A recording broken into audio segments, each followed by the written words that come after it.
Hello সবাইকে, আমি বর্ণিতা আর আমার ইউটিউব চ্যানেলে সবাইকে অনেক অনেক স্বাগত। আজকে তোমাদের একটা পার্পল কালারের পাঞ্জাবি দেখাবো। আর ওই পার্পল কালারের পাঞ্জাবির উপর হোয়াইট দিয়ে কলকার কাজ থাকবে। তো আমি এই পাঞ্জাবিটা করার সময় কি প্রসেস ফলো করি, কি কালার, কি তুলি ইউজ করি, সবটাই তোমাদের সাথে শেয়ার করব। ভিডিওটা অবশ্যই শেষ পর্যন্ত দেখো। তো প্রথমে এরকম আগে থেকে পরিষ্কার করা একটা কৌটো নিয়ে নিয়েছি, আর তাতে বড় কৌটো থেকে কিছুটা সাদা রং এতে ঢেলে নিলাম। অ্যাপ্রক্স আমার যতটা কাজ করতে লাগবে ঠিক ততটাই।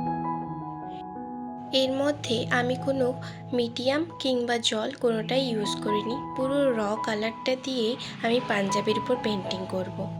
তবে মিডিয়াম না ইউজ করলেও রঙটা উঠে যাওয়ার ভয় থাকে না, কারণ আমি নিজে করেই দেখেছি রঙটা অনেক দিন পর্যন্তই টেকসই থাকে।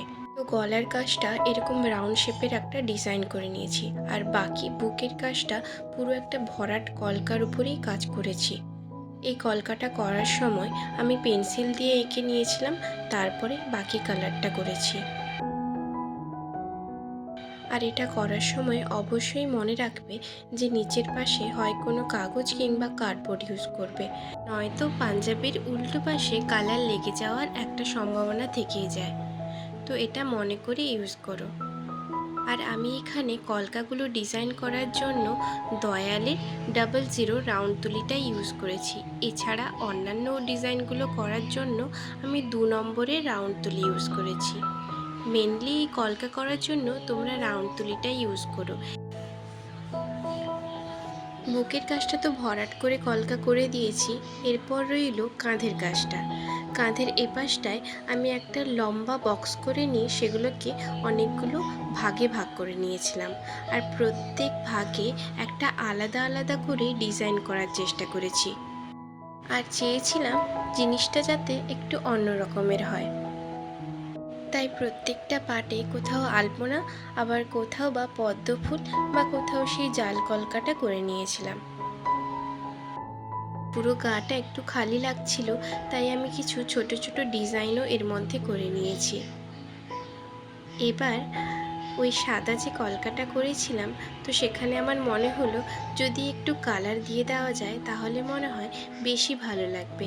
তাই আমি এখানে হলুদ, নীল, পিঙ্ক এই কালারগুলো ইউজ করেছি। এতে জিনিসটা যেন আরোই সুন্দর লাগছে। এরপর হাতের কাছে যে কলকাটা, ওটাও সেম প্যাটার্ন রেখেই করেছিলাম। কাজ তো প্রায় শেষ। এবার দেখো ফাইনাল লুকটা। এই পার্পল কালারের পাঞ্জাবিটার ফাইনাল লুকটা তোমাদের সাথে শেয়ার করলাম। আর পুরো পাঞ্জাবিটা বলতে পারো একদম কালারফুল কলকা দিয়েই করেছি। হোয়াইট কলকা দিয়ে করার কথা ছিল, কিন্তু পরে ডিসিশান চেঞ্জ করেই আমি কালারগুলো অ্যাড করেছি। সত্যি বলতে হোয়াইটের থেকে এটা যেন আরও বেশি ভালো লাগছিল। তোমরা দেখে জানিও তো তোমাদের কেমন লেগেছে। আর ভিডিওটি ভালো লাগলে একটা লাইক করে দিও। দেখা হচ্ছে নেক্সট ভিডিওতে।